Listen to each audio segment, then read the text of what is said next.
বিশ্বনবীজি 1 বছর নয় 2 বছর নয় 40 বছর তিনি সাধনা করলেন। কত বছর? 40 বছর তিনি সাধনা করলেন যে আল্লাহর পক্ষ থেকে কোনো ঐশী বাণী, কোনো কিতাব পাওয়া যায় কিনা।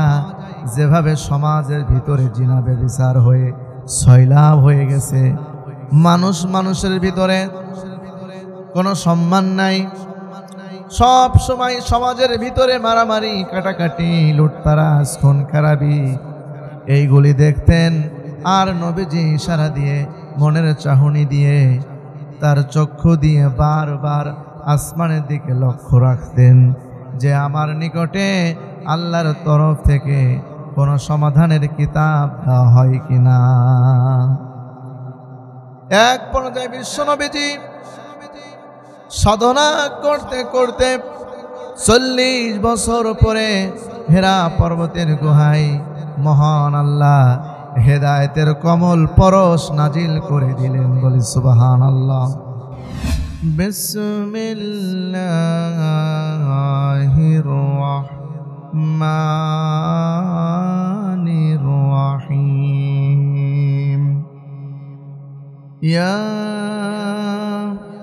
আইয়ুহাল্লাযীনা আমানু আতিউল্লাহ ওয়া আতিউর রাসূলা ওয়া লা তুবতিলু আ'মালুকুম সাদাকাল্লাহুল আযীম। ওয়া আন আবি হুরায়রা রাদিয়াল্লাহু তাআলা আন ক্বালা ক্বালা রাসূলুল্লাহ সাল্লাল্লাহু আলাইহি ওয়াসাল্লাম আদ-দুনিয়া সিজনুল মুমিন ওয়া জান্নাতুল কাফির রাহুল মুসলিম। ওয়া ক্বালা তাআলা ফি শানি হাবিবিহি ইন্নাল্লাহা ওয়া মালাইকাতাহু ইউসাল্লুনা আলান নবী ইয়া আইয়ুহাল্লাযীনা আমানু সাল্লু আলাইহি ওয়া সাল্লিমু তাসলিমা। তুমি আরশে থাকো প্রভু, আমি জমিনে, তবু তোমারি প্রেম জমে হৃদয় গহীনে।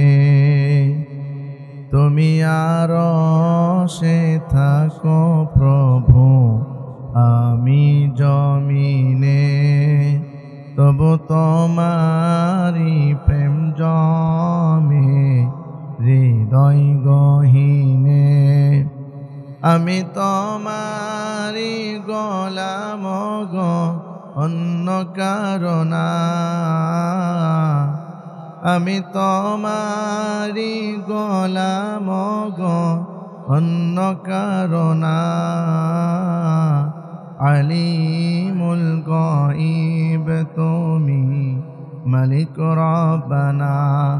আল্লাহু আল্লাহু আল্লাহু আল্লাহ। বিশ্ব নবী জনাবে মুহাম্মদুর রাসূলুল্লাহ সাল্লাল্লাহু আলাইহি ওয়াসাল্লাম জানিয়ে দিয়েছেন, তলাবুল ইলমি ফরিদাতুন আলা কুল্লি মুসলিমিনা ওয়াল মুসলিমাত। প্রত্যেক নরনারীর উপর ইলমে জ্ঞান অর্জন করা ফরজে আইন। কথা বলেন। এজন্য কোরআনের ইলম শিক্ষা নেওয়ার দরকার আছে না নাই? কুরআনুল কারীম আমাদের পড়ার দরকার আছে না নাই? এজন্য আমি আপনি মুসলমান যেহেতু আর মাত্র কয়েকদিন পরে আমাদের মাঝে মহামূল্যবান একটি মাস আসবে, যার নামটা হলো মাহে রমাদান। কথা বলেন। এই কোরআনের সম্মানে মাহে রমাদানের গুরুত্ব মর্যাদা বৃদ্ধি করেছেন কে? কেননা আল্লাহ সুবহানাহু ওয়া তাআলা জানায় দিয়েছেন, আমি আল্লাহ তাআলা এই কুরআনুল কারীম মাহে রমাদানুল মুবারক মাসে নাজিল করেছি। সুবহানাল্লাহ। আল্লাহ সুবহানাহু ওয়া তাআলা জানায় দিলেন, শাহরু রমাদানাল্লাযী উনজিলা ফীহিল কুরআনু হুদাল লিন-নাসি ওয়া বায়্যিনাতিম মিনাল হুদা ওয়াল ফুরকান। আমি আল্লাহ তাআলা এই কুরআনুল কারীম নাজিল করেছি মাহে রমাদানুল মুবারক মাসে, বলি সুবহানাল্লাহ। এটা হলো হুদাল লিন-নাস ওয়া বায়্যিনাতিম মিনাল হুদা ওয়াল ফুরকান। এটা হলো ফুরকান, হেদায়েতের কমল পরশ। আল্লাহ তাআলা মাহে রমাদান মাসে ফুরকান অবতীর্ণ করেছেন। ফুরকান শব্দের শাব্দিক অর্থ হলো সত্য মিথ্যার মধ্যে পার্থক্য নির্ণয়কারী। ফুরকান মানে সত্য মিথ্যার মধ্যে পার্থক্য নির্ণয় করে।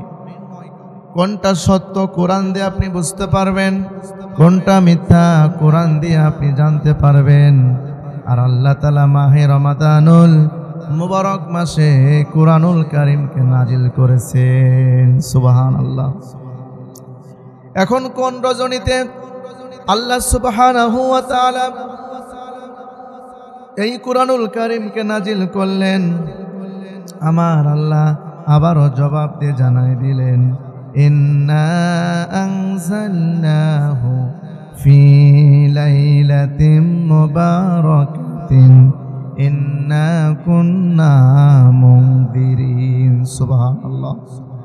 নিশ্চয় আমি এই কুরআন আমি বরকতপূর্ণ রজনীতে নাজিল করে দিয়েছি। এখন কোরআনের কাছে জিজ্ঞাসা করব, কোরআন তুমি জানিয়ে দাও বরকতপূর্ণ রজনী কোনটা? আল্লাহর কোরআন আবারও জানিয়ে দিয়েছেন, ইন্না আনজালনাহু ফি লাইলাতিল কদর। নিশ্চয় আমি আল্লাহ এই কুরআনুল কারীম কদরে রজনীতে নাজিল করে দিয়েছি। সুবহানাল্লাহ। এই কদরে রজনীতে মহান আল্লাহ সমগ্র কিতাবকে, এই কুরআনুল কারীমকে নাজিল করে কোথায় রাখছিলেন? আল্লাহ তাআলা আবারও জানিয়েছেন, ফি লাউহিম মাহফুজ। আমি আল্লাহ তাআলা কুরআনুল কারীমকে লাউহে মাহফুজের ভিতরে রেখেছিলাম। আল্লাহ তাআলা লাউহে মাহফুজের ভিতরে রাখলেন। বিশ্বনবীজি 1 বছর নয়, 2 বছর নয়, 40 বছর তিনি সাধনা করলেন। কত বছর? 40 বছর তিনি সাধনা করলেন যে আল্লাহর পক্ষ থেকে কোনো ঐশী বাণী, কোনো কিতাব পাওয়া যায় কিনা। যেভাবে সমাজের ভিতরে জিনা ব্যভিচার হয়ে সয়লাভ হয়ে গেছে, মানুষের ভিতরে কোনো সম্মান নাই, সব সময় সমাজের ভিতরে মারামারি, কাটাকাটি, লুটতারাজ, খুন খারাপি, এইগুলি দেখতেন।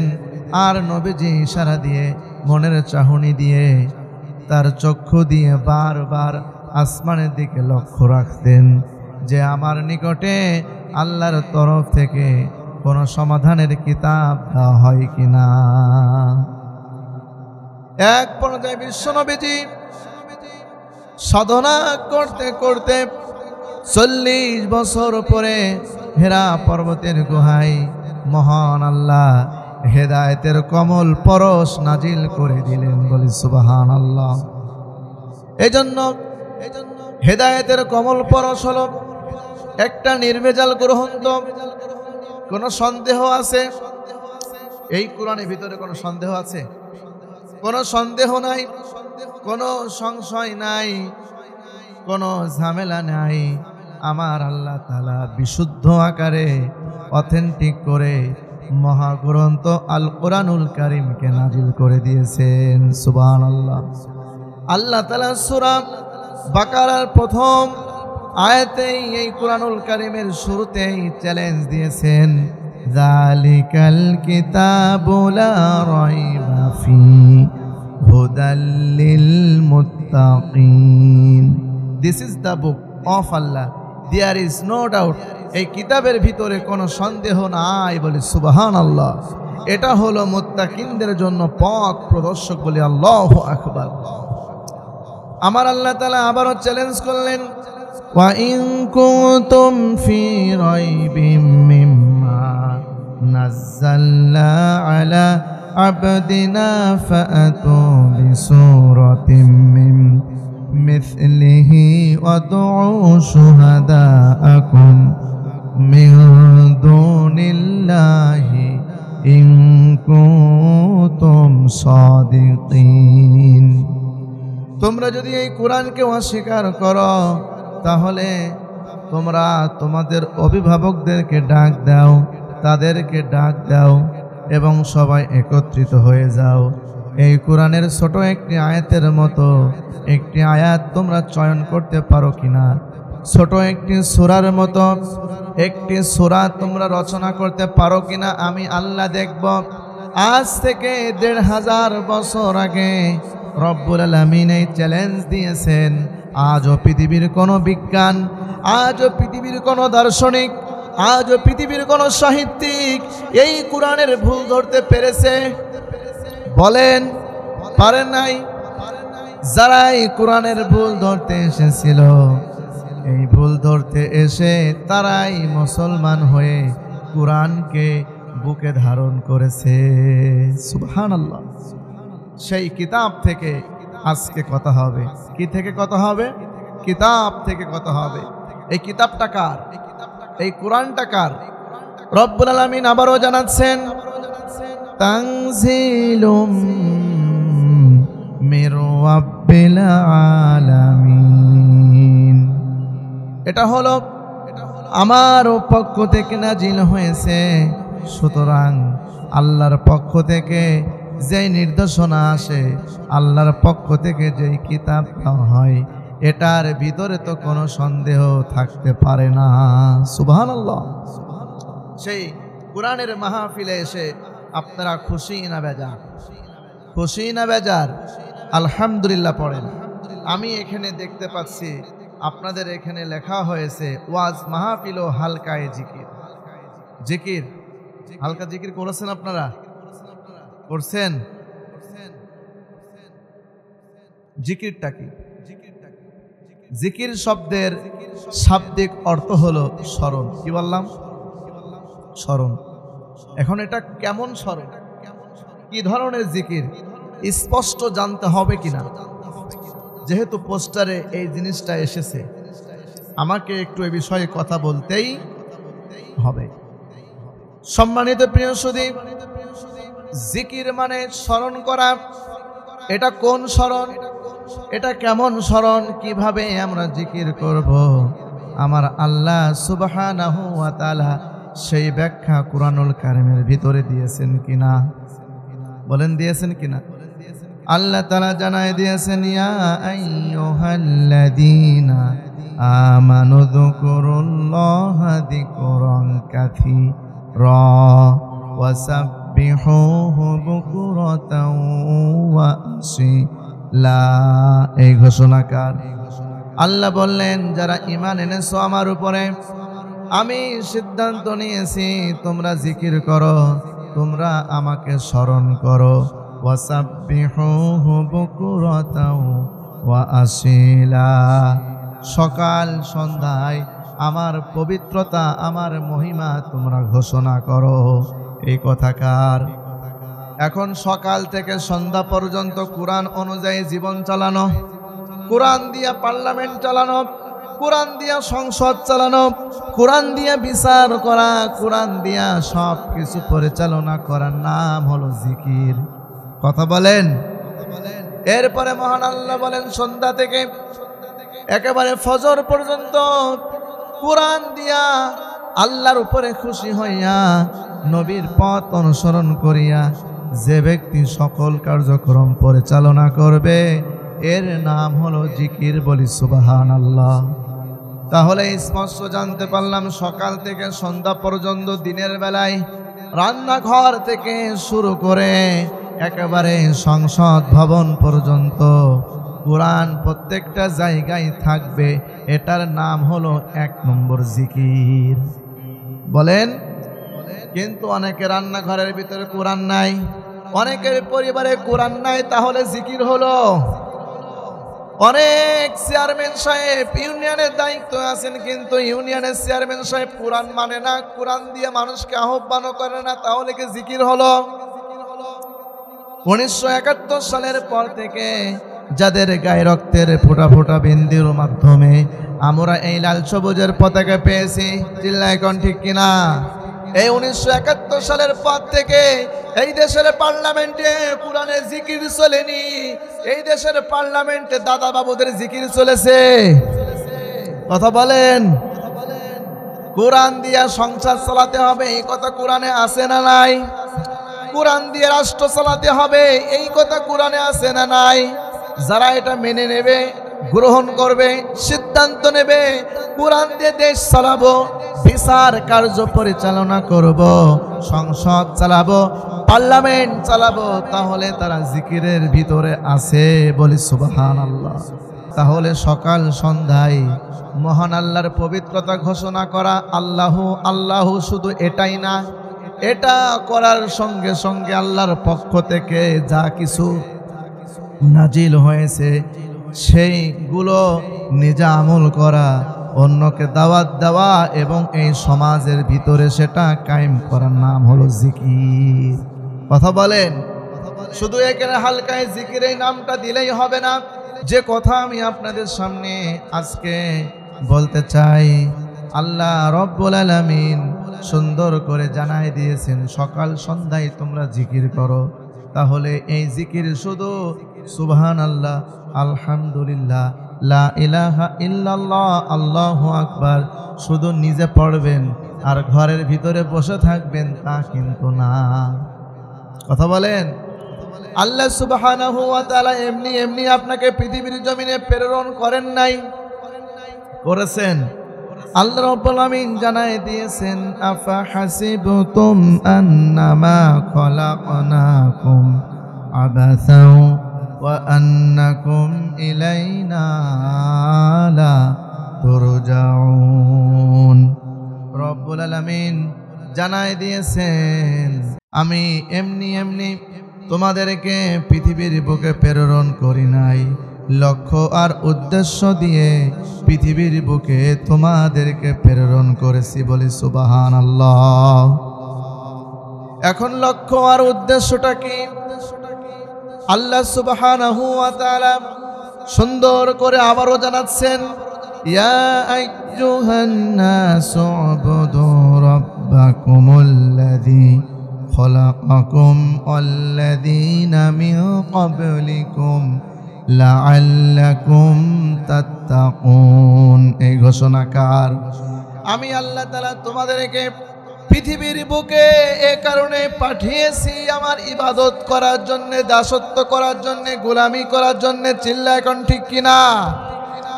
আল্লাহ তাআলা আবারও ঘোষণা করলেন, ইন্নী জাইলুম ফিল আরদি খলিফা, তোমাকে খলিফার প্রতিনিধিত্ব এই দায়িত্ব দিয়ে তোমাকে পৃথিবীর বুকে প্রেরণ করেছি, বলে সুবহানাল্লাহ। তাহলে এই জমিনে ইবাদত চলবে কার? দাসত্ব করব কার? গোলামি করব কার? যদি এই জমিনে এসে মাঝে মধ্যে নামাজ পড়ি, সুবহানাল্লাহ, আলহামদুলিল্লাহ, লা ইলাহা ইল্লাল্লাহ, মাত্র কয়েকটা শব্দের ভিতরে এই জিকিরকে শামিল করে নি, আর অন্যান্য ডিপার্টমেন্ট যদি খালি রাখি, যদি এর চেষ্টা সংগ্রাম অব্যাহত না রাখি, আপনি কি মুসলমান? বলেন। আরে মুসলমান শব্দের শাব্দিক অর্থ তো হলো আত্মসমর্পণ করা। সেটা পরিপূর্ণ কার উপরে? বলেন, কার উপরে? মুসলমান যেদিন থেকে আমরা ঘোষণা করেছি, যেদিন থেকে আমরা মেনে নিয়েছি আমরা মুসলমান, সেদিন থেকে আমরা গোটা কোরআনকে মানতে বাধ্য। কথা বলেন। তাহলে এই জমিনের ভিতরে আপনি কোরআনের কিছু আয়াত মানবেন, কিছু নির্দেশনা আপনি মেনে নেবেন, আর ইচ্ছাকৃতভাবে কিছু আপনি বাদ দেবেন। আপনি কি মুসলমান? বলেন, আপনি কি মুসলমান? আপনি কিন্তু মুসলমান। সম্মানিত বন্ধুগণ আমার, আপনি কিন্তু মুসলমান না। মুসলমান তো ওই ব্যক্তি যে ব্যক্তি কোরআন দিয়া জিকির করে। কথা বলেন ঠিক কিনা? শুধু পরিবারেই না, সকল জায়গায়, সকল জায়গায় আমাদেরকে কোরআন দিয়া জিকির করতে হবে। রাজি আছেন কারা কারা? দুহাত তুলে দেখায় দেন। লিল্লাহি তাকবীর, লিল্লাহি তাকবীর। আল্লাহ আমাদের সকলকে কবুল করুন, বলি আমিন। তাহলে আমরা নিজেরা মসজিদের ভিতরে জিকির করি, মসজিদ থেকে বের হয়ে প্রত্যেকটা জায়গায় এই জিকিরের শপথ নিতে হবে। রাজি আছেন আপনারা? তাহলে যারা মেম্বারে দায়িত্ব নেবে তাদেরকে কোরআন দিয়ে জিকির করা লাগবে। যারা আগামীতে চেয়ারম্যান হবে তারাও ওই কোরআন দিয়ে জিকির করা লাগবে। কথা বলেন ঠিক কিনা? যারা এই দেশ পরিচালনা করবে কোরআন দিয়ে চালাইতে হবে। এই জিকির করার জন্য যারা শপথ নিয়েছে তাদেরকেই আমরা সুপারিশ করব, তাদেরকেই আমরা রায় দিয়ে আগামীতে নির্বাচিত করতে চাই। আজ যারা কোরআনের জিকিরকে বাদ দেয়, যারা রসুলের জিকিরকে আল হাদিসকে যারা বাদ দেয়, ওদেরকে মানা যাবে? বলেন মানা যাবে? তাহলে যারা কিছু মানে আর যারা কিছু মানে না, ওটা তো টাটকা মুনাফিক। এটার ভিতরে কোনো সন্দেহ আছে? ওটা কি? ও এই দিকেও থাকে ওই দিকেও থাকে, যেই দিকে পড়ে পানি সেই দিকে ঘরে ছাতি। বাতাস যদি যায় এই দিকে, ও বাতাসের হাত থেকে বাঁচার জন্য ও যায় এই দিকে। এরকম লোক আছে, আপনাদের এলাকায় নেই কিন্তু আমাদের এলাকাতে আছে। বুঝতে পারলেন? এই জন্য মুনাফিক মার্কা মুসলমান সমাজের ভিতরে সব চাইতে বেশি। চিল্লায় কোন ঠিক কিনা? সম্মানিত প্রিয় সুধী, তাহলে জিকির শব্দের শাব্দিক অর্থ হলো স্মরণ করা। কি বললাম? সবাই বলেন। জিকির শব্দের শাব্দিক অর্থ স্মরণ করা। এখন এই স্মরণ আমরা করি। আল্লাহ তাআলা জানালেন, ফাযকুরুনি আযকুরুকুম ওয়াশকুরুলি ওয়ালা তাকফুরুন। এই ঘোষণাকার রব্বুল আলামিন সুন্দর করে এখানে ঘোষণা করে জানায় দিলেন। সূরাতুল বাকারার 152-53 নম্বর আয়াতে কারিমায়, তোমরা আমাকে স্মরণ করো, আমি তোমাদেরকে স্মরণ করব। এই সিদ্ধান্ত কার?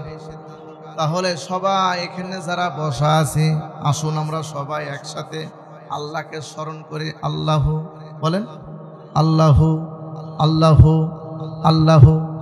আল্লাহ বলেন, ফাযকুরুনি আযকুরুকুম ওয়াশকুরুলি ওয়ালা তাকফুরুন। তোমরা আমাকে স্মরণ করো, আমি তোমাদেরকে স্মরণ করব। কথা বুঝলেন? তাহলে আমরা সবাই মিলে আল্লাহকে স্মরণ করলাম। তাহলে আল্লাহর দায়িত্ব কিনা, আল্লাহর কর্তব্য কিনা যে আসমানে ফেরেশতাদেরকে বসিয়ে নিয়ে বান্দাহু বান্দাহু এইগুলি বলা? কিন্তু মহান আল্লাহ কি এইগুলো আমাদের বলতেছেন? এগুলো বলতেছেন? তাহলে সেটা কোন জিকির? জিকিরটা কি জানবেন আপনারা? জিকির শব্দের 5টা অর্থ আছে। আমি 1 নম্বর অর্থ আপনাদেরকে বলে দিতে চাই। যেহেতু বাসার থেকে যখন আমি রওনা দিয়েছিলাম, যখন আমি আমার হোয়াটসঅ্যাপে দেখলাম এই পোস্টারটা আছে, এখানে লেখা আছে ওয়াজ মাহফিল ও হালকায় জিকির। তাহলে জিকির বিষয়টা কি এটা আমাদের সুস্পষ্ট জানতে হবে। জানবেন? জিকিরের 1 নম্বর অর্থ সূরা হিজর বের করেন 9 নম্বর আয়াতে কারিমা। আপনি দেখেন আল্লাহ রাব্বুল আলামিন কত চমৎকার ভাবে জানাই দিয়েছেন, ইন্না নাহনু নাযালনা যিকরা ওয়া ইন্না লাহু লাহাফিজুন। নিশ্চয় আমি আল্লাহ তাআলা এই জিকির নাজিল করেছি, আর এই জিকির সংরক্ষণের দায়িত্ব আমি আল্লাহ নিজে হাতে নিয়েছি। তাহলে কি নাজিল করেছেন? জিকির। জিকির মানে ইন্না নাহনু নাযালনা যিকরা, আমি আল্লাহ তাআলা জিকির নাজিল করেছি। এখানে জিকিরের 1 নম্বর অর্থ মুফাসসিরগণ বুঝিয়েছেন মহাবিশ্বের মহাবিশ্বই মহাগ্রন্থ আল কোরআনুল কারীম। সুবহানাল্লাহ। তাহলে যেই বাবার দরবারে কোরআন নেই, যেই বাবার দরবারে কোরআন থাকে না, যেই পীরের কাছে কোরআন থাকে না, ওই পীর দরবারে গিয়ে জিকির নেওয়া জায়েজ নেই। বলেন। তাহলে যেই বাবা কোরআন দিয়ে ডাকে, যেই বাবার দরবারে কোরআনের কমপ্লিট আলোচনা বক্তব্য আছে, সেই বাবার কাছে যাওয়া ফরজ আইন। কথা বলেন ঠিক কিনা? তার কারণ কোরআনের বাইরে কোনো দাওয়াত তাদেরকে দেওয়া হয় না। তাহলে 1 নম্বর স্পষ্ট জানতে পারলাম, জিকির শব্দের 1 নম্বর অর্থ হলো কোরআন। আজকে বাংলাদেশের জমিনে অনেক বাবা দরবার খুলে বসে আছে। বাবা কি বলেছে, তার 14 পুরুষ পূর্বে কি বলেছে, ওইগুলি চালানো হয় এই জমিনের ভিতরে, এইগুলি চালানো হয়, কিন্তু কোরআন ওই জায়গায় থাকে না। কথা বলেন ঠিক কিনা? এবার আসুন 2 নম্বর, আল্লাহ সুবহানাহু ওয়া তাআলা সূরা কাফের 45 নম্বর আয়াতে কারিমায় মহান আল্লাহ জানিয়েছেন, জিকিরের 2 নম্বর অর্থ হলো ফাযাক্কির বিল কুরআনি মাইয়াখাফু ওয়াঈদ। এই ঘোষণাকার আল্লাহ বলেন, জিকিরের 2 নম্বর অর্থ হলো কোরআনের উপদেশ মালা। সুবহানাল্লাহ। তাহলে যেই বাবা কোরআন দিয়ে উপদেশ দেয় না, ওই বাবার দরবারে যাওয়া জায়েজ আছে? যেই বাবা কোরআন দিয়ে মানুষকে বোঝায় না, ডাকে না, সেই বাবার কথা মানা যাবে না, সেই বাবাকে রায় দেওয়া যাবে না, সুপারিশ করা যাবে না, সেটা হলো টাটকা মুনাফিক। সবাই একটু জিকির করে সুবহানাল্লাহ, আলহামদুলিল্লাহ, লা ইলাহা ইল্লাল্লাহ। বলল তারে কাফের নেতা, চলবে না আর কোরআনের কথা। বলল তারে কাফের নেতা, চলবে না আর কোরআনের কথা। বন্ধ যদি কর তুমি, নারী দেব গাড়ি দেব, বানায় দেব তোর আরব নেতা।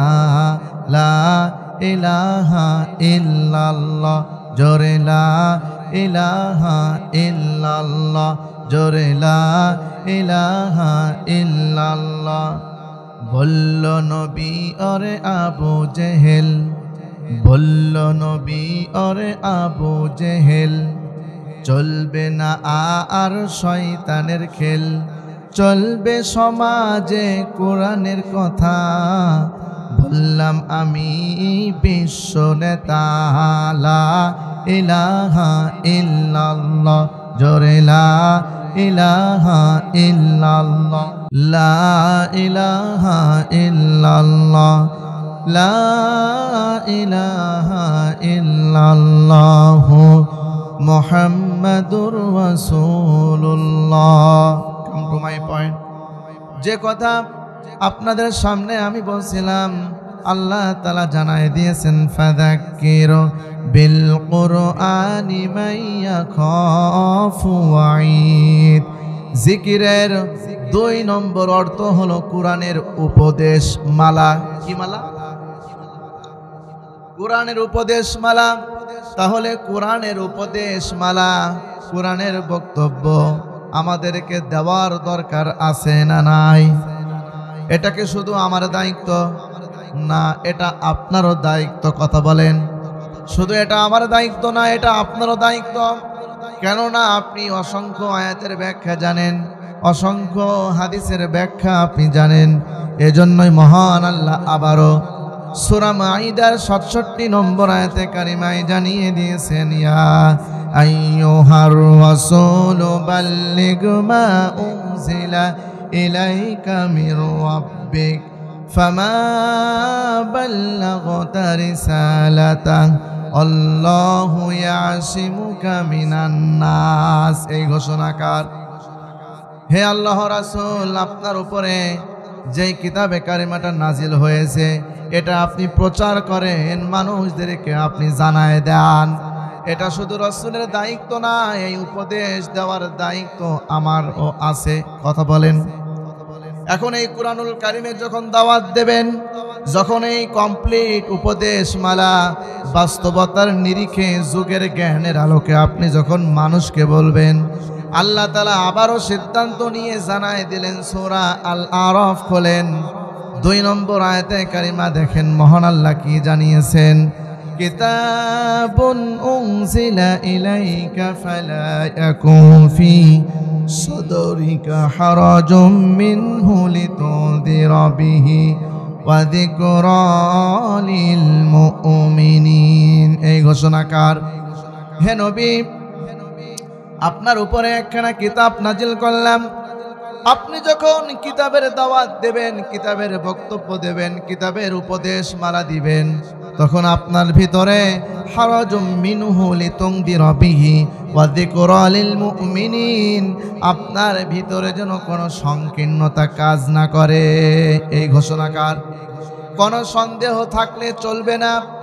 কমপ্লিট আকারে বাস্তবতার নিরিখে যুগের সাথে মিলিয়ে আপনি কোরআনের ব্যাখ্যা বিশ্লেষণ করে মানুষদেরকে জানায় দেন। সুবহানাল্লাহ। তাহলে জিকিরের 2 নম্বর অর্থ জানলাম কোরআনের উপদেশ মালা। জিকিরের 3 নম্বর অর্থ হলো আল্লাহর কোরআন। সূরা জুমার ভিতরে মহান আল্লাহ ঘোষণা করেছেন, ইয়া আইয়ুহাল্লাযীনা আমানু ইযা নুদিয়া লিস-সালাতি মিন ইয়াউমিল জুমআতি ফাসআউ ইলা যিকরিল্লাহি ওয়া যারুল বাঈ'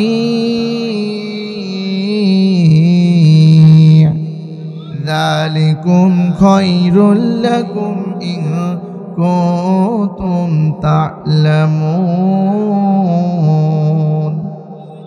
এই কথাকার আল্লাহ বলেন জিকিরের 3 নম্বর অর্থ, হে ঈমানদারগণ তোমরা শোনো, জিকিরের 3 নম্বর অর্থ হলো নামাজ। কি? নামাজ। এই নামাজ আপনার পড়েন তো? এটা হলো জিকিরের 3 নম্বর অর্থ, নামাজ। এরপরে আসুন জিকিরের 4 নম্বর অর্থ। সূরা তাহা 124 নম্বর আয়াতে মহান আল্লাহ জানিয়েছেন, ওমান আ'রাদা আন যিকরি ফাইন্না লাহু মাঈশাতান দানকা ওয়া নাহশুরুহু ইয়াওমাল কিয়ামাতি আমা। এই ঘোষণাকার জিকিরের 4 নম্বর অর্থ হলো কোরআনের বিধান, কোরআনের আইন, কোরআনের নিয়ম নীতি। বলি সুবহানাল্লাহ। তাহলে আজকে কোরআনের আইন, কোরআনের বিধান আমাদের সমাজে কায়েম আছে? বলেন আছে? আমাদের সমাজে কোরআনের নিয়ম নীতি চলে না। আমাদের সমাজে ওই সমস্ত মানুষের তৈরি করা আইন দিয়া এই দেশ পরিচালনা হয়। এটাকে আমি বানিয়ে বললাম। তাহলে আমাদের সৃষ্টি করেছেন কে? আসমান সৃষ্টি করেছেন কে? জমিন সৃষ্টি করেছেন কে? আল্লাহ তাআলা জানিয়েছেন, আলা লাহুল খালকু ওয়াল আমর, সৃষ্টি যার, এই জমিনে আইন চলবেও তার। তাহলে সৃষ্টিকার, তাহলে এই জমিনে আইন চলবে কার? আমরা এটা কি বিশ্বাস করি? বিশ্বাস করি। আজ যারা মুসলমান হয়ে এই আয়াত যারা বিশ্বাস করবে না, মহান আল্লাহ জানিয়েছেন ওটা মুসলমান না, ওটা টাটকা কাফের। এটার ভিতরে কোনো সন্দেহ আছে? তাহলে সৃষ্টি করেছেন আল্লাহ আমাদেরকে, জমিনকে, আসমানকে, কিন্তু এই জমিনে আল্লাহর আইন চলে না, আল্লাহর কোরআনের বিধান চলে না, আল্লাহর কোরআনের নিয়ম নীতি চলে না। এই জমিনের ভিতরে জাহিলিয়াতের আইন চলতেছে। এখন এই আইনের কথা বলতে গেলে অনেকে বলে হুজুর রাজনীতি শুরু করেছে। এরকম লোক আছে না নাই? কোরআন যদি আপনি বিশ্বাস করেন, আল্লাহকে যদি আপনি মেনে নেন, নবীকে যদি আপনি অনুসরণ করেন, তাহলে এটাও আপনাকে মানা লাগবে। যতদিন বাঁচব রসুলের রাজনীতি আমরা মেনে নেব, রসুলের নিয়ম নীতি গ্রহণ করব, কোরআনের আইন এই জমিনে কায়েম করব। মৃত্যুর আগ পর্যন্ত এই আয়াতের উপরে অটল থাকতে হবে, অবিচল থাকতে হবে। যদি আপনি অটল থাকতে পারেন, অবিচল থাকতে পারেন, আল্লাহর আইন যদি এই জমিনে প্রতিষ্ঠিত নাও হয়, মহান আল্লাহ কিয়ামতের ময়দানে নিজে হাতে আপনাকে বাঁচাবে। আর যদি কোরআনের বিপক্ষে যদি আপনার অবস্থান হয়, কোরআনের বিপক্ষে যদি আপনার স্লোগান হয়, কোরআনের আইনের বিপক্ষে যদি আপনার ষড়যন্ত্র হয়, আপনি 1 নম্বর টাটকা নির্ভেজাল আবু জাহেলের বাচ্চা। এই জমিনের ভিতর আবু জাহেলের উত্তরসূরি আছে না নাই? যারা ইতিপূর্বে অসংখ্য ষড়যন্ত্র করে জুলুম, অত্যাচার, নির্যাতনে স্টিম রোলার চালিয়ে কোরআনের নিয়ম নীতি বাদ দিয়ে বাবার নিয়ম নীতি এই সমাজে কায়েম করতে চেয়েছিল। তাহলে যারা মুসলমান হয়ে এই কাজটা গ্রহণ করেছে, ওটা মুসলমান না, ওটা হলো আব্দুল্লাহ বিন উবাই।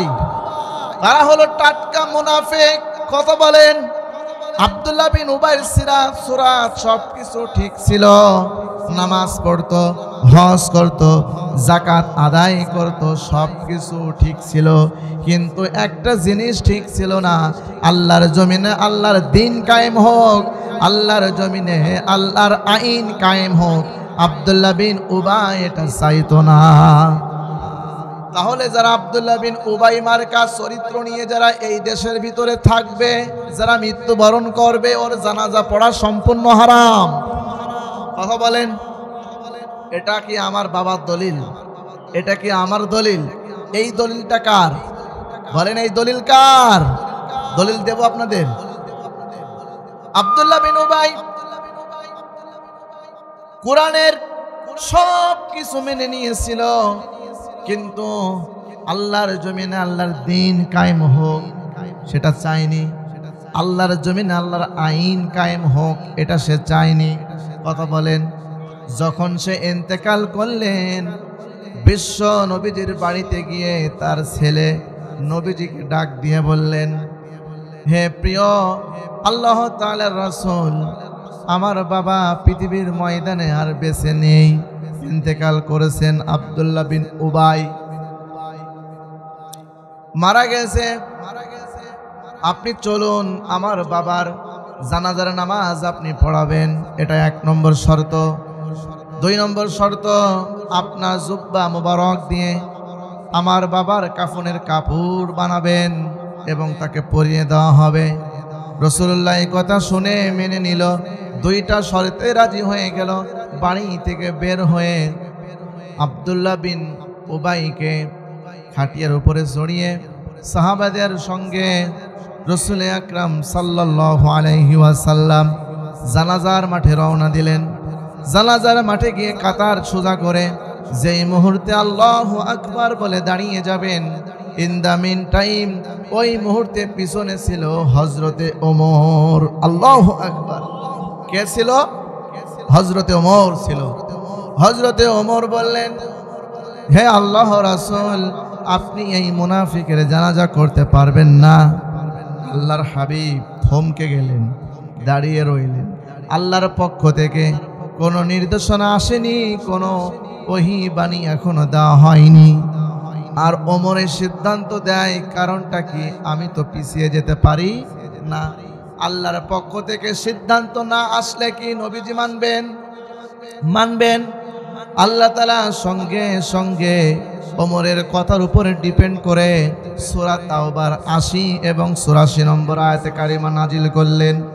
আল্লাহ রাব্বুল আলামিন জানাই দিলেন, ইস্তাগফির লাহুম আও লা তাস্তাগফির লাহুম ইন তাস্তাগফির লাহুম 70 মাররা ফালাই আগফিরাল্লাহু লাহুম যালিকা বিআন্নাহুম কাফারু। এই ঘোষণাকার আল্লাহ তাআলা জানায় দিলেন, হে নবীজি, আপনি এই আব্দুল্লাহ বিন উবাইয়ের জানাজা 1 বার নয় 2 বার নয়, আপনি যদি 70 বার তার জন্য দোয়া করেন, আমি আল্লাহ কবুল করব না, তার জানাজাও কবুল হবে না। 70 বারও যদি আপনি করেন। কথা বলেন। হে নবীজি, আপনি তার জানাজা পড়াবেন না, তার জন্য 2 হাত তুলে দোয়া করবেন না, এমনকি ওয়ালা তুসাল্লি আলা আহাদিম মিনহুম মাতা। মহান আল্লাহ জানিয়ে দিয়েছেন, তার কবরের পাশে দাঁড়িয়ে 2 হাত তুলে দোয়াও করা যাবে না। তাহলে এই আয়াতে কারিমার ভিতরে মহান আল্লাহ 4টা হুম শব্দ দিয়েছেন।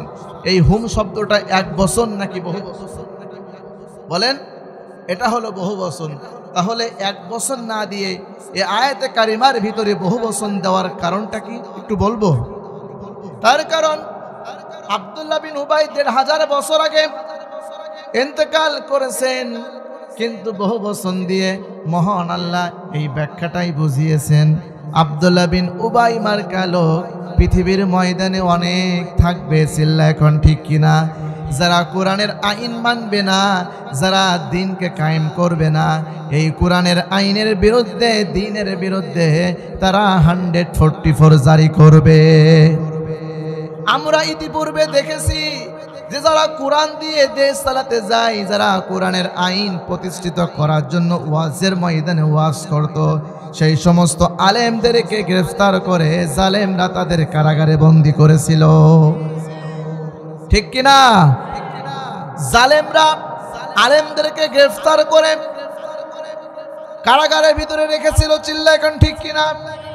কোনো অপরাধ ছিল, কোনো কারণ ছিল, শুধুমাত্র একটাই কারণ যে এই কোরআনের আইন এই জমিনে প্রতিষ্ঠিত করতে হবে। আর কোরআনের আইন যদি এই জমিনে প্রতিষ্ঠিত হয়ে যায়, কোনো সুদ থাকবে, কোনো ঘুষ চলবে, কোনো জিনা ব্যভিচার থাকবে, লুটতারাজ খুন খারাপি থাকবে। কিন্তু বর্তমান সমাজের ভিতরে লক্ষ্য করেন, এখনো কেউই ক্ষমতায় না, কিন্তু আমার দেশের জনগণ কিছু মানুষ আজকে চুরি ডাকাতি দখলবাজ বেশি হয়ে গিয়েছে। হ্যাঁ, মিল কলকারখানা, আজকে ফেরিঘাট, লঞ্চঘাট, বাজারঘাট সব কিছু দখল করে আল্লাহর ওলিরা বসে আছে। কথা বলেন, তাহলে এই চরিত্র দেখে কি তাদেরকে সাপোর্ট করবেন? বলেন সাপোর্ট করবেন? তাহলে তারা কোরআনের আইন মানে না, কোরআনের নিয়ম নীতি মানে না। এই সমস্ত লোক যদি মারা যায়, এই জন্য বহু বচন দিয়ে মহান আল্লাহ এই শব্দের ভিতরে জানিয়ে দিয়েছেন তার জানাজা পড়া যাবে না, এটা সম্পূর্ণ হারাম, চিল্লা এখন ঠিক কিনা? কাম টু মাই পয়েন্ট, যে কথা আপনাদের সামনে আমি বলছিলাম, তাহলে জিকিরের 4 নম্বর অর্থ আপনারা জানলেন, কোরআনের নিয়ম নীতি আইন বিধান। কথা বলেন। এবার আসুন, জিকিরের 5 নম্বর অর্থ হলো, মহান আল্লাহ সূরা বাকারার ভিতরে জানাই দিয়েছেন, ফাযকুরুনি আযকুরুকুম ওয়াশকুরুলি ওয়ালা তাকফুরুন। তোমরা আমাকে স্মরণ করো, আমি আল্লাহ তোমাদেরকে স্মরণ করব, বলে সুবহানাল্লাহ। যদি আল্লাহকে যদি আমরা রব বলে স্বীকার করি, আল্লাহর স্মরণ যদি আমাদের হৃদয়ে যদি কায়েম হয়, আমাদের হৃদয় যদি প্রতিষ্ঠিত হয়ে যায়, আমাদের মাথা, আমাদের শির আমরা কোনো মানুষের কাছে বিক্রি হতে পারবো না। আমরা ১৫০০ বছর আগ থেকে আমাদের হাবিব শিক্ষা দিয়েছেন, যারা মুসলমান দাবি করে তাদের অন্তর দিয়ে একজনকেই স্মরণ করে, তিনি কে? একজনকে মিস করে, তিনি কে? একজনকেই ভালোবাসে, তিনি কে?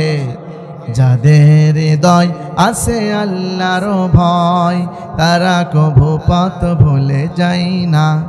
আল্লাহর প্রেম ছাড়া এই দুনিয়ায় কারো কাছে কোনো কিছু চাই না, ঠিক কিনা?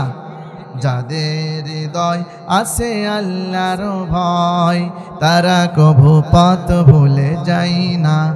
আল্লাহর প্রেম ছাড়া এই দুনিয়ায় কারো কাছে কোনো কিছু চাই না। রাতের আধারে যারা সেজদাতে রয়, দু চোখের অশ্রুতে নদী যেন বয়। রাতের আধারে যারা সেজদাতে রয়, দু চোখের অশ্রুতে নদী যেন বয়। ছলনার হাতছানি যতই আসুক, পিছনে ফিরেও সে তাকাই কি? যাদের হৃদয় আছে আল্লাহর ভয়, তারা কভু পথ ভুলে যায় না।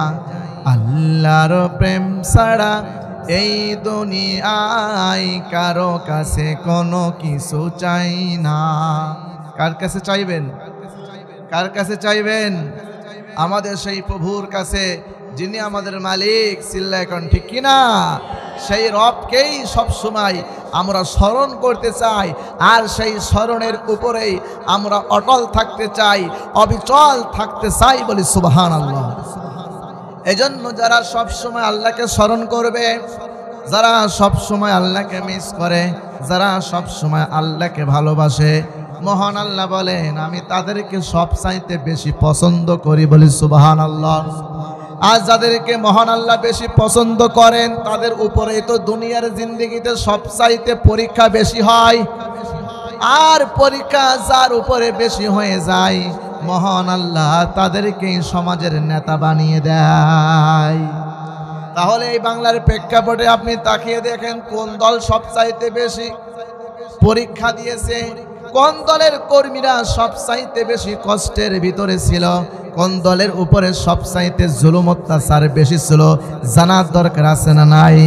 মহান আল্লাহ ১৫০০ বছর আগে জানাই দিয়েছেন অলতাকুম ওয়ালানাবলুওয়ান্নাকুম বিশাইইম মিনাল খাউফি ওয়াল জুই ওয়া নাকসিম মিনাল আমওয়ালি ওয়াল আনফুসি ওয়াস সামারাত। এই ঘোষণাকার আল্লাহ বলেন যারা আমার কাছে সবচাইতে বেশি পছন্দ, ওয়ালানাবলুওয়ান্নাকুম, অবশ্যই অবশ্যই আমি আল্লাহ তাদেরকে পরীক্ষা করব ভয় দ্বারা, সম্পদ দ্বারা, জীবন দ্বারা, ফল ফলাদি দ্বারা, ক্ষুধা দ্বারা। মহান আল্লাহ ৫টা বিষয় দ্বারা দুনিয়ার জিন্দেগিতে তাদের করবেন। যারা পরীক্ষার ময়দানে অটল থাকবে, অবিচল থাকবে, আল্লাহর এই স্মরণের উপরে, আল্লাহর জিকিরের উপরে, আল্লাহ রাব্বুল আমিনের উপরে যারা ইস্তেকামাত করবে, যারা অটল থাকবে, মহান আল্লাহ আবারও সিদ্ধান্ত নিয়ে জানায় দিলেন তাদের কোনো ভয় থাকবে না, তাদের কোনো চিন্তা থাকবে না। মৃত্যুর সময় আল্লাহ তাআলা কি করবেন? তারা যদি কোনো সময় বিপদ আপদ বালা মুসিবতে যদি আপতিত হয়, আল্লাহ রাব্বুল আমিন জানিয়ে দিলেন ওয়াকানা হাক্কান আলাইনা নাসরুল মুমিনিন, আমি আল্লাহ তাআলা ওই সমস্ত মুমিনদেরকে সব সময় সাহায্য করব। সুবহানাল্লাহ। ইন্নাল্লাযীনা ক্বালু রাব্বুনাল্লাহু সুম্মা ইসতাকামু তাতানাজ্জালু আলাইহিমুল মালাইকাতু আল্লা তাখাফু ওয়ালা তাহজানু ওয়া আবশিরু বিল জান্নাতিল্লাতী কুনতুম তুআদুন। এই ঘোষণাকার যারা রবকে একবার স্মরণ করেছে, যারা রবকে একবার ডাক দিয়েছে, সেই রবের উপরে যারা অটল থেকেছে, অবিচল থেকেছে, মহান আল্লাহ বলেন তাদের নিকটে ফেরেশতা নাজিল হয়। আর ফেরেশতা যখন নাজিল হয়ে যায় আমার আল্লাহ তাআলা জানাই দিয়েছেন, তাদেরকে বলা হয় আল্লাহ তাখাফু ওয়ালা তাহজানু, ভয় করো না, চিন্তা করো না, ওয়া আবশিরু বিল জান্নাহ, তোমরা জান্নাতের শুভ সংবাদ নাও। সুবহানাল্লাহ। তাহলে জিকির করতে হবে কার? স্মরণ করতে হবে কার? ভয় করতে হবে কার? আল্লাহ। আমরা সবাই রাজি আছি তো? সবাই রাজি আছি তো? ইনশাআল্লাহ। যারা পৃথিবীর ময়দানে আল্লাহরে ভয় করার মতো ভয় করে, মহান আল্লাহ বলেন যে আমি আল্লাহ দুনিয়া এবং আখিরাতের বিপদ থেকে ওই মানুষগুলোকে রক্ষা করি। সুবহানাল্লাহ পড়বেন না?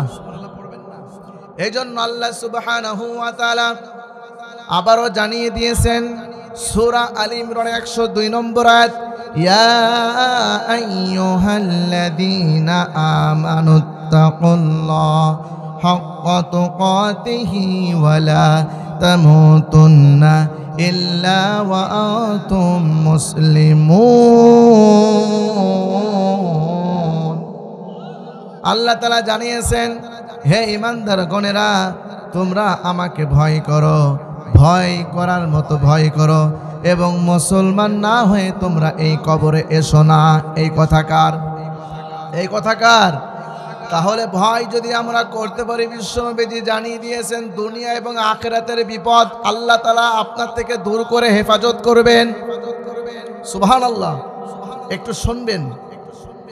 হযরত ওমর রাদিয়াল্লাহু তাআলা আনহু খলিফার আসনে বসা আছেন, আর হযরত ওমর রাদিয়াল্লাহু তাআলা আনহু কুরআনুল কারীম নিয়মিত পড়তেন। আর তিনি তার পার্লামেন্টে সিদ্ধান্ত নিয়েছিলেন, যতদিন আমি এই দেশ পরিচালনা করব আমি একটা কাজ করেই যাব। বলি সুবহানাল্লাহ। যেহেতু মহান আল্লাহ ১৫০০ বছর আগে জানিয়ে দিয়েছেন, ইয়া আইয়ুহাল্লাযীনা আমানু ইন্নামাল খামরু ওয়াল মাইসিরু ওয়াল আনসাবু ওয়াল আজলামু রিজসুম মিন আমালিশ শাইতান। এই ঘোষণাকার আল্লাহ তাআলা বলেন, হে ঈমানদারগণেরা, মদ জুয়া এইগুলি তোমরা খেও না। মদ খাওয়া যাবে, জুয়া খেলা যাবে, কিন্তু আমার সমাজে অনেক জায়গায় মদ আছে না নাই? মদের ব্যবসা আছে না নাই? মদ পানকারী আছে না নাই? আল্লাহ তাআলা ১৫০০ বছর আগে জানিয়ে দিয়েছেন মদ পান করা যাবে না। হযরত ওমর এই আয়াতের দিকে লক্ষ্য করে তার দেশের ভিতরে সংসদে বিল পাস করে দিল যে আজকে থেকে এই জমিনে মদের ব্যবসা হারাম, মদের লাইসেন্স দেওয়া হারাম, মদ পান করা হারাম। এই জমিনের ভিতরে কোনো যুবক মদ পান করতে পারবে না। আল্লাহু আকবার। গভীর রজনীতে হযরতে ওমর ঘর থেকে বের হলেন। হঠাৎ করে একটি যুবক রাস্তা দিয়ে দৌড়ায় চলে যাচ্ছে। হযরত ওমর দূর থেকে যুবককে দেখতে পেয়ে ডাক দিলেন, হে যুবক, তুমি এত রাত্রে কোথায় যাও এত দৌড়ায়? আর তুমি যে চাদর গায়ে দিয়েছো, এই চাদরের তলে কি আছে আমাকে একটু দেখাও। ওই যুবকটা হযরত ওমরের কথা শুনে থমকে দাঁড়িয়ে গেলেন। যুবকটা মনে মনে চিন্তা করছেন, গতকাল পার্লামেন্টে সিদ্ধান্ত হয়েছে এই জমিনে আর কেউ মদ পান করবে না, কিন্তু আমি মদ পান করে ২ বোতল গরম মদ নিয়ে আমার চাদরের তলে ঢেকে রেখে আমি বাড়ির দিকে যাচ্ছি। আর এই দৃশ্য যদি খলিফা ওমর যদি দেখতে পাই তাহলে আমাকে তো আর আস্ত রাখবে না, জ্যান্ত মাটির তলে পুঁতে ফেলবে। কথা বলেন ঠিক কিনা?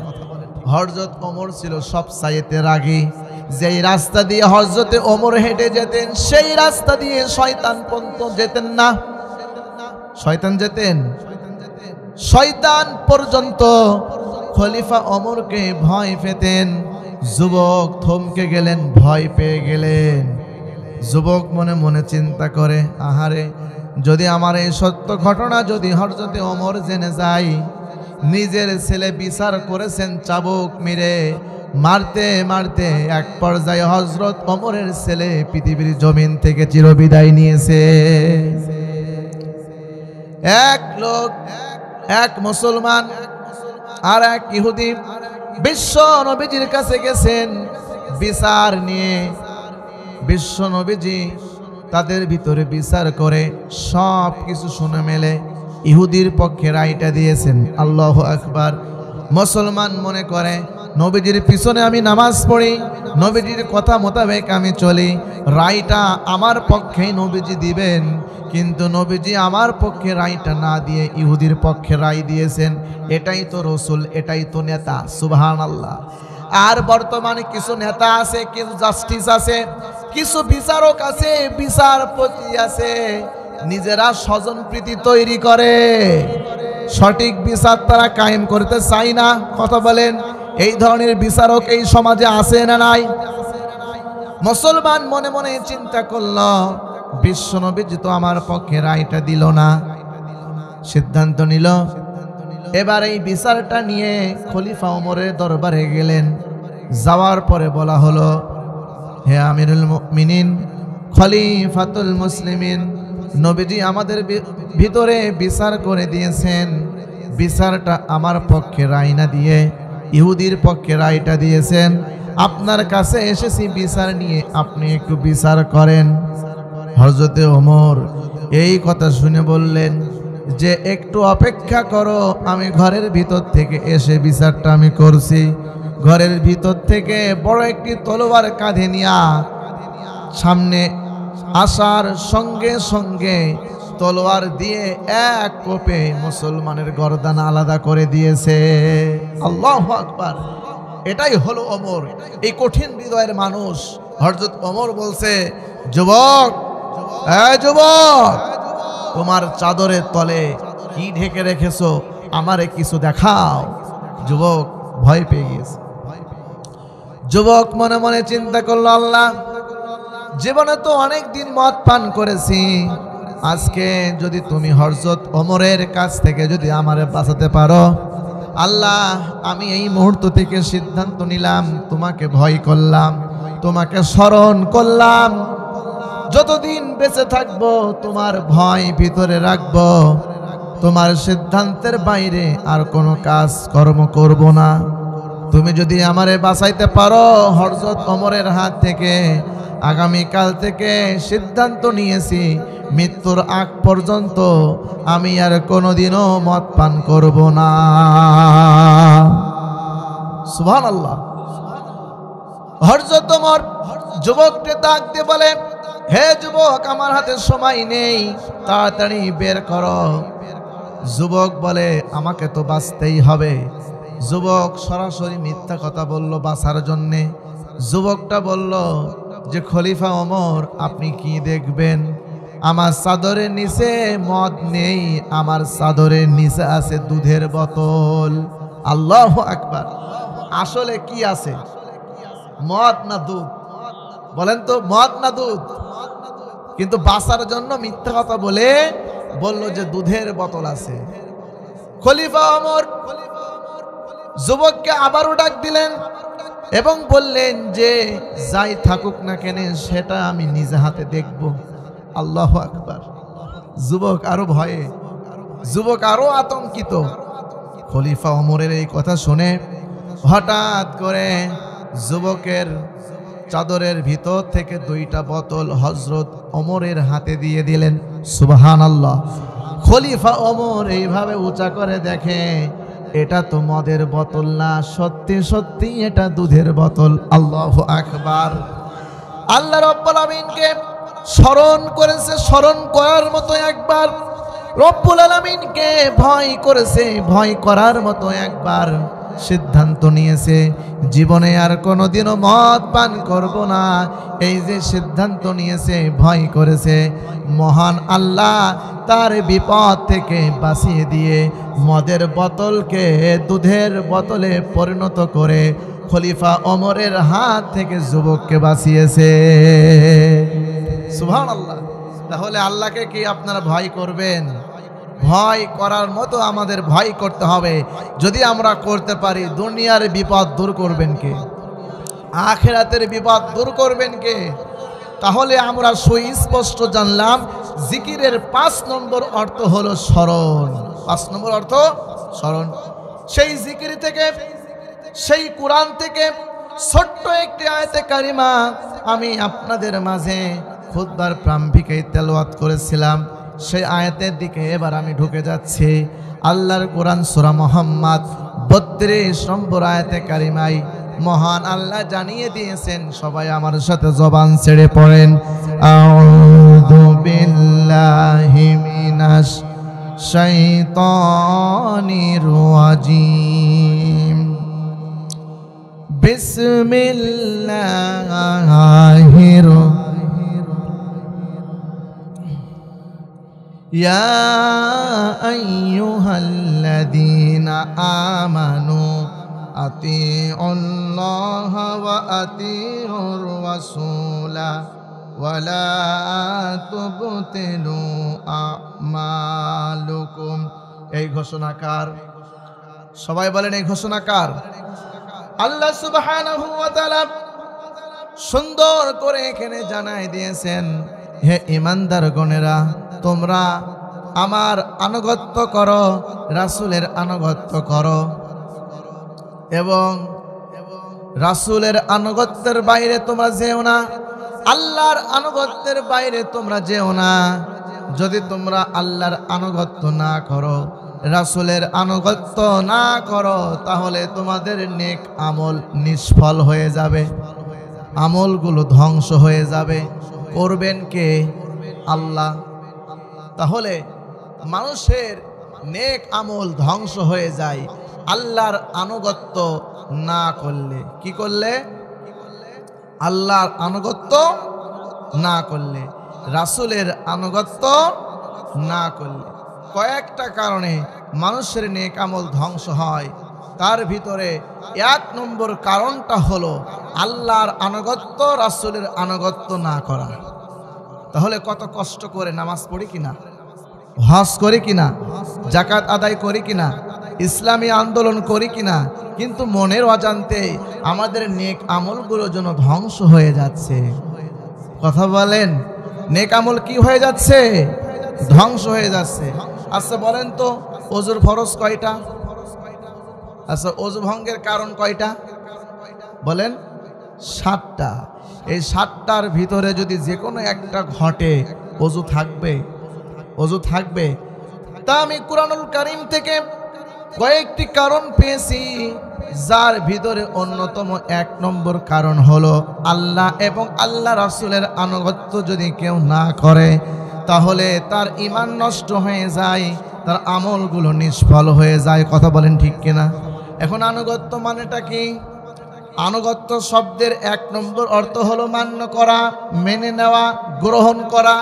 তাহলে এই আনুগত্য করবেন কার? বলেন কার? এই আনুগত্য করবেন কার? আল্লাহর আনুগত্য করবেন কার? রাসূলের। কথা বলেন ঠিক কিনা?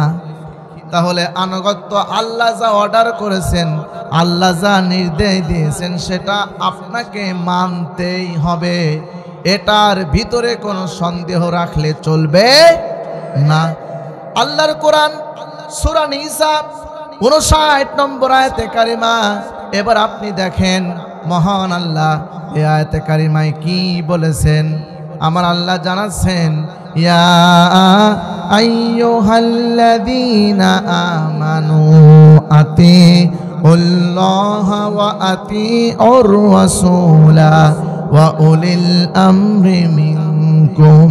এই ঘোষণাকার, এই ঘোষণাকার আল্লাহ বলেন, তোমরা আমার আনুগত্য করো, রাসূলের আনুগত্য করো, এবং তোমাদের মধ্যে যারা ওয়া উলিল আমরি মিনকুম, তোমাদের মধ্যে যারা ন্যায়পরায়ণ শাসক, যারা আমির, যারা ইমাম, যারা নেতা, তাদেরকে তোমরা আনুগত্য করো। এই সিদ্ধান্ত কার?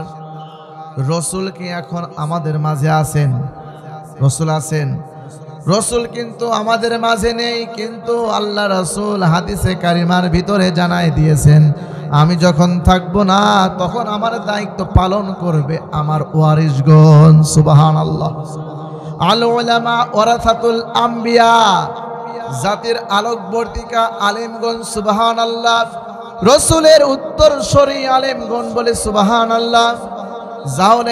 তাহলে যারা রাসূলের উত্তরাধিকারী, যারা রাসূলকে অনুসরণ করে, তাদেরকে ওই ন্যায়পরায়ণ শাসকদেরকে আমাদেরকে আনুগত্য করা লাগবে। এটা ফরজে আইন। এটা কি? ফরজে আইন। শব্দের দিকে খেয়াল করেন সম্মানিত ভাইয়েরা আমার। তাহলে আল্লাহর আনুগত্য করতে হবে এবং রাসূলের আনুগত্য করতে হবে। আল্লাহ এবং আল্লাহ রাসূলের আনুগত্য করব, এটা কি আংশিক নাকি পরিপূর্ণ? বলেন আংশিক নাকি পরিপূর্ণ? পরিপূর্ণই আমাদের করা লাগবে। কেননা আয়াতের ভিতরে মহান আল্লাহ ঘোষণা দিয়ে জানায় দিয়েছেন, ইয়া আইয়ুহাল্লাযীনা আমানু আতিউল্লাহা ওয়া আতিউর রাসূল। এই ঘোষণাকার আল্লাহ সুবহানাহু ওয়া তাআলা এই আয়াতে কারিমার ভিতরে সুন্দর করে বোঝাচ্ছেন। আল্লাহর আগে আতিউ শব্দ দিয়েছেন কে? আল্লাহ। আবার নবীজির আনুগত্যের আগে আতিউ শব্দটা ব্যবহার করেছেন কে? আল্লাহ। তাহলে আতিউ শব্দটা এখানে ব্যবহার করে মহান আল্লাহ এখানে কি বুঝিয়েছেন?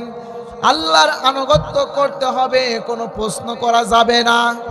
রাসূলের আনুগত্য করতে হবে, নিজেদের ভিতরে কোনো দ্বিধা দ্বন্দ্ব আনা যাবে না। আল্লাহ যা বলেছেন সেটুকুই আপনাকে মানা লাগবে।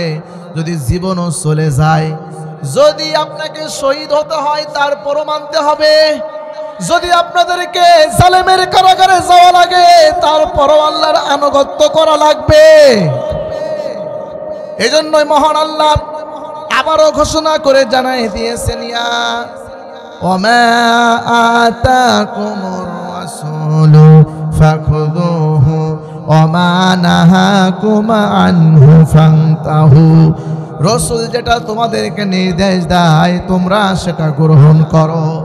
তাহলে আল্লাহ এবং আল্লাহর রাসূল যা কিছু বলেছে সেটা সম্পূর্ণ আমাদেরকে মানতে হবে। এই মানতে গিয়ে কোনো অজুহাত, কোনো দলিল, কোনো মাসআলা, মতানৈক্য, মতপার্থক্য দেখানো যাবে না। বুঝতে পারলেন? যদি আমাদের জীবনও যায়, যদি আমাদেরকে যদি জালেমের কারাগারে আবারও যাওয়া লাগে তারপরও বাতিলের কাছে মাথা নত করে আল্লাহর আনুগত্য, রাসূলের আনুগত্য বাদ দেওয়া যাবে না, যাবে না, যাবে না। চিল্লায় এখন ঠিক কিনা?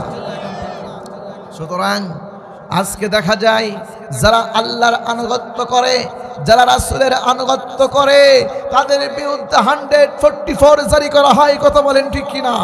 অসংখ্য মানুষদেরকে গ্রেফতার করে তারা জুলুম, অত্যাচার, নির্যাতন, স্টিমরোলার দিয়ে পরীক্ষা করেছিল।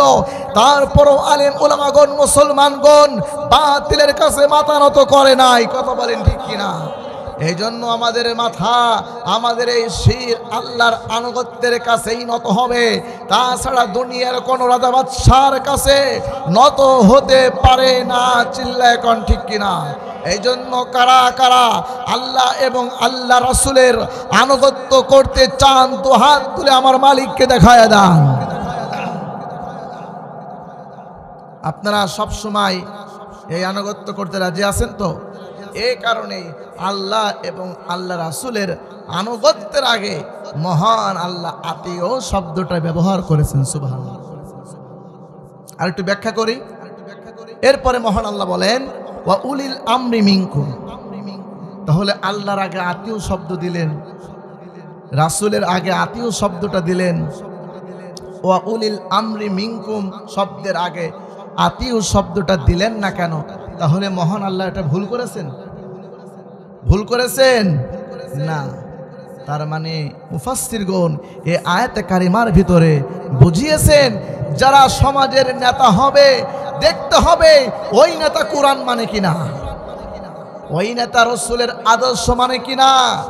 কিন্তু আজকে সমাজের মধ্যে এমন নেতা আছে যারা সুদখোর, ঘুষখোর, বেনামাজি, রাস্তা চোর, ব্রিজ চোর, জনগণের রিলিফ চোর, গম চোর, চাউল চোর, আটা চোর। এরকম নেতা আছে না নাই? আপনাদের এলাকায় নাও থাকতে পারে, কিন্তু আমার ওই মহেশপুর এলাকায় আছে। বুঝতে পারলেন?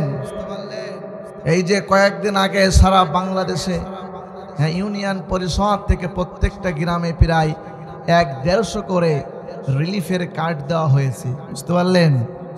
এটা নিয়ে ভাগাভাগি অনেক গ্যাঞ্জাম, গন্ডগোল, ফাসাদ আছে না নাই?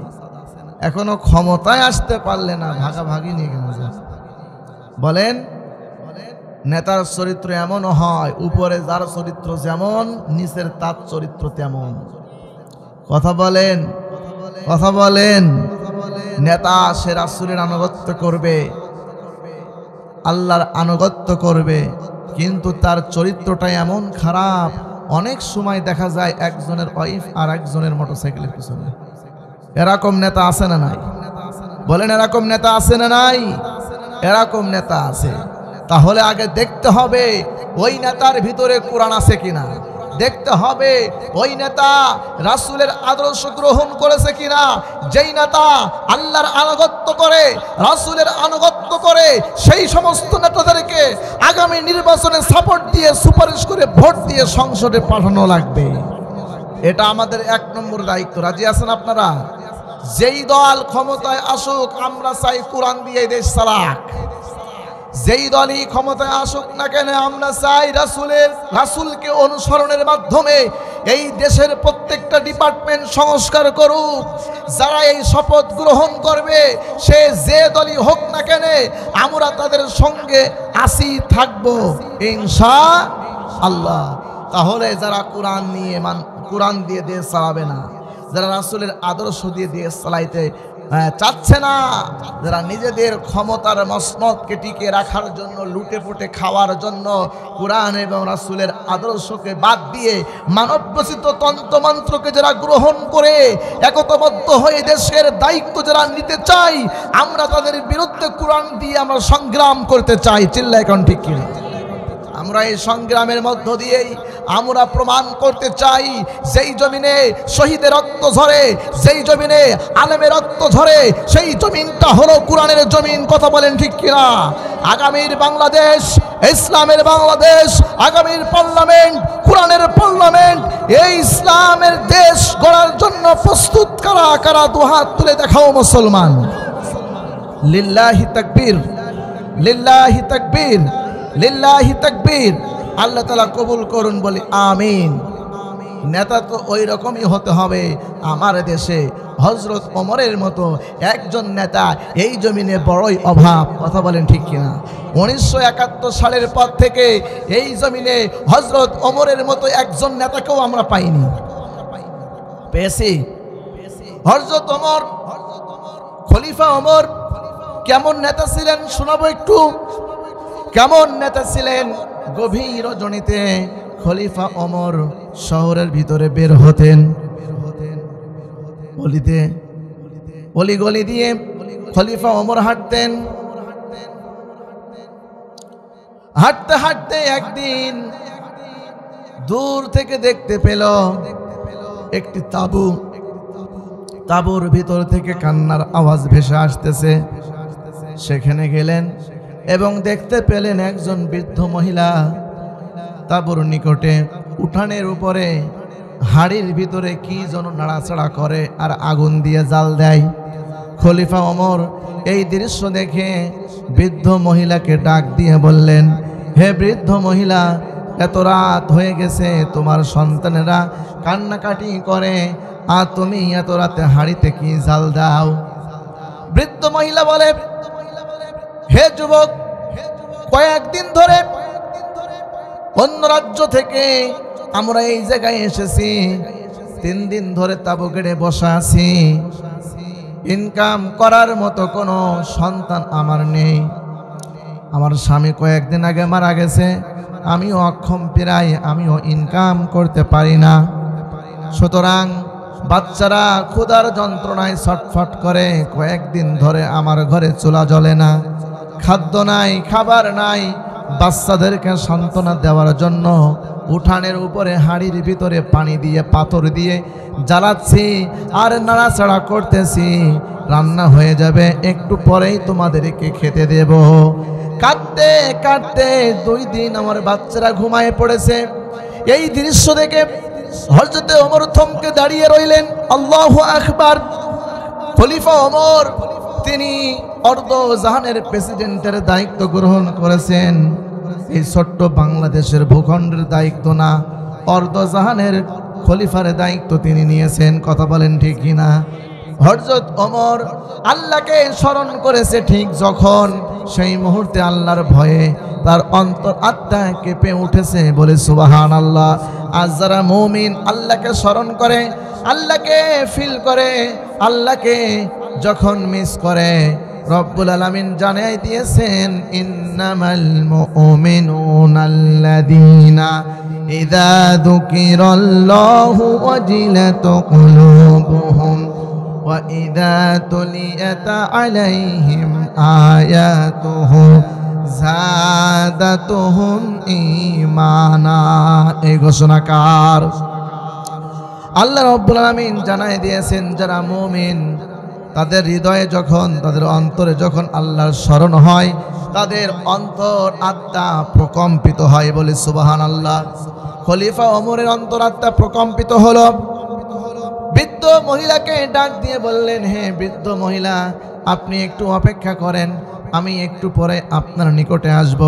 খলিফা ওমর সেখান থেকে এক দৌড়ায়ে বাইতুল মালে চলে গেলেন। আসলাম রাদিয়াল্লাহু তাআলা আনহুকে ডাক দিয়ে বলেন, হে আসলাম, তাড়াতাড়ি চাবি নিয়ে বাইতুল মালের দরজা খোলো, একটি বস্তা আমারে দিয়ে দাও। বস্তার ভিতরে খলিফা ওমর আটা ভর্তি করলেন, শাকসবজি নিলেন, মাথায় নিবেন। আসলাম রাদিয়াল্লাহু তাআলা আনহুকে ডাক দিয়ে বললেন, আসলাম রাদিয়াল্লাহু তাআলা আনহু বললেন, হে খলিফা ওমর, আপনি আটার বস্তা বহন করবেন না, মাথায় নেবেন না। কেননা আটার বস্তা মাথায় নেওয়ার জন্য আমি আপনার খাদেম হয়ে আছি, এই জায়গার দায়িত্ব গ্রহণ করেছি। সুতরাং আমার মাথায় আটার বস্তা তুলে দেন, আপনি আটার বস্তা নেবেন না। আল্লাহু আকবার। খলিফা ওমর বললেন, ওয়ালা তাজিরু ওয়াজিরাতু উযরা উখরা। কিয়ামতের ময়দানে তুমি তো আমার হিসাব আর দিবে না, কিয়ামতের ময়দানে যার যার হিসাব তাকেই দেওয়া লাগবে। চিল্লা এখন ঠিক কিনা? যেই দৃশ্য আমি দেখে এসেছি, এই দৃশ্য দেখে আটার বস্তা তোমার মাথায় আমি তুলে দিতে পারি না। আটার বস্তা আমাকে নিয়ে তাড়াতাড়ি তার বাড়িতে যাওয়া লাগবে। সুবহানাল্লাহ। আটার বস্তা মাথায় নিয়ে দৌড়াইতে দৌড়াইতে বৃদ্ধ মহিলার বাড়িতে গেলেন। বৃদ্ধ মহিলাকে ডাক দিয়ে বলেন, আটা এনেছি, শাক সবজি এনেছি, আপনি রুটি বানান। আর খলিফা ওমর শাক সবজি তিনি রান্না করলেন, বৃদ্ধ মহিলা রুটি বানালেন।